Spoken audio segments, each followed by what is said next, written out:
Tokoh-tokoh utama dalam cerita Belle terakhir. Aira, tokoh utama, siswi yang peka terhadap hal-hal aneh di sekolah.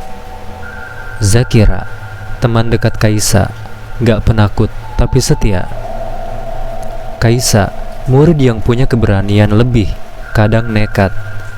Alifa, pendiam tapi sering tahu hal-hal aneh lebih dulu. Ana, suka bercanda tapi jadi serius saat mulai ada kejadian aneh. Kira, punya intuisi tajam, sering dapat firasat. Sandi, murid laki-laki yang suka membantah tapi sebenarnya perhatian. Giano, siswa baru yang misterius, seolah tahu sesuatu tentang sekolah. Pak Ozan, penjaga sekolah yang selalu muncul saat tak terduga. Kevin, kakak kelas yang pernah mengalami kejadian ganjil tahun lalu. Atakhir, murid baru introvert. Pak Ozkan, guru muda yang ramah tapi mulai berubah sikap sejak bel terakhir itu berbunyi. Cerita dimulai. Desa Kahirupan, sebuah desa terpencil di pedalaman Bogor, tampak tenang seperti biasa. Tapi siapapun yang tinggal di sana tahu satu hal, jangan berada di sekolah setelah bel terakhir berbunyi. SMP Kahirupan terdiri di tengah hutan bambu yang lebat. Bangunannya tua, berdinding kayu, dengan cat yang mulai mengelupas. Di sanalah Aira bersekolah bersama teman-temannya, Zakira, Kaisa, Alifa, Ana, Kira, Sandi, dan lainnya. Hari itu, bel pulang berbunyi seperti biasa, tapi anehnya suaranya terdengar lebih pelan dari biasanya, seperti ditarik dari kejauhan, dan ada gema aneh yang membuat bulu kunduk berdiri. Dengar gak? Tanya Kira sambil menatap langit-langit kelas. Apa? Aira menoleh. Ia memang sering merasa hal-hal yang tidak dirasakan orang lain. Itu bel tadi. Gak kayak biasanya, gumam Kira pelan. Sementara yang lain mulai berkemas, Aira merasa seperti ada yang mengawasinya dari lorong. Ia menoleh cepat, tak ada siapa-siapa, hanya bayangan gelap dari cahaya sore yang masuk lewat jendela. Aduh, ayo cepat pulang, seru Ana sambil tertawa. Tapi saat mereka keluar kelas, Giano masih duduk diam di bangkunya. Tatapannya kosong, mengarah ke depan. Kamu gak pulang? Tanya Kaisa, sedikit bingung. Giano menoleh perlahan. Kalian tahu gak? Katanya, kalau masih di sekolah setelah bel terakhir, kalian bisa dengar suara ketiga. Suara ketiga? Tanya Zakira. Giano mengangguk pelan. Bel pertama untuk masuk, bel kedua untuk pulang. Tapi kadang ada bel ketiga yang gak semua orang bisa dengar. Dan kalau kamu dengar itu, jangan jawab apapun. Semua terdiam, bahkan Sandi yang biasanya cerewet cuma menelan ludah. Lalu dari ujung lorong sekolah yang gelap, kring, bel berbunyi lagi.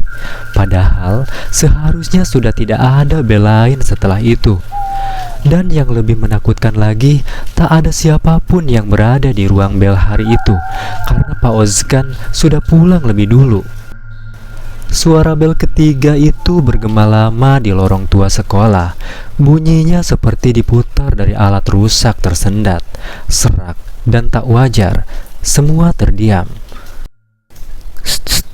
Siapa yang nyalain bel? Tanya Sandi pelan. Aira melangkah pelan menuju lorong utama. Pak Ozkan sudah pulang kan? Alipa mengangguk. Tadi aku lihat beliau naik motor ke arah jalan desa. Kaisa mencoba melihat ke ruang bel di ujung lorong. Lampunya padam, pintu setengah terbuka, mengayun pelan seperti tertiup angin. Tapi tak ada angin.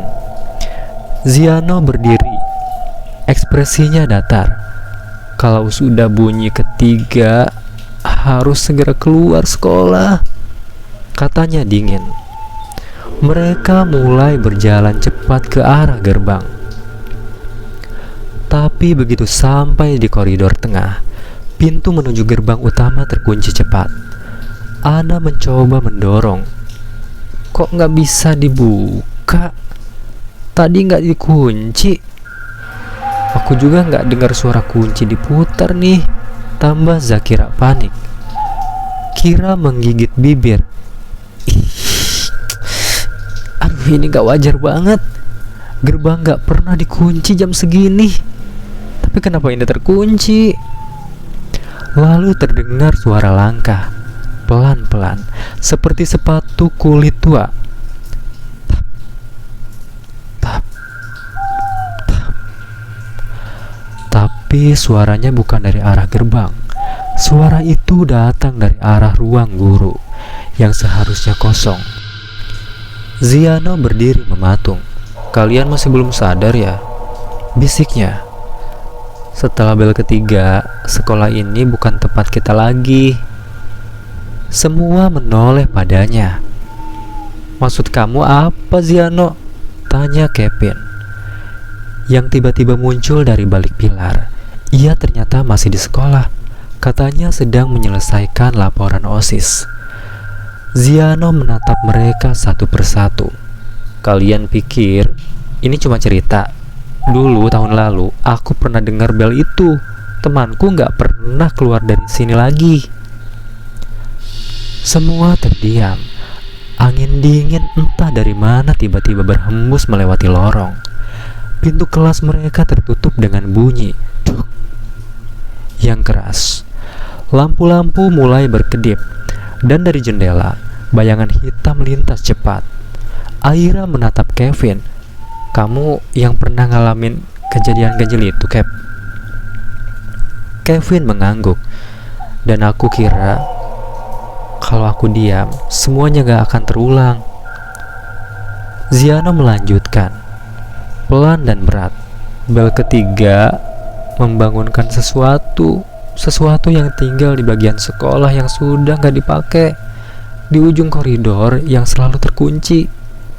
Aira menatap ujung lorong, koridor tua yang sudah lama disegel sejak bertahun-tahun lalu. Tapi sekarang pintunya terbuka, bersambung.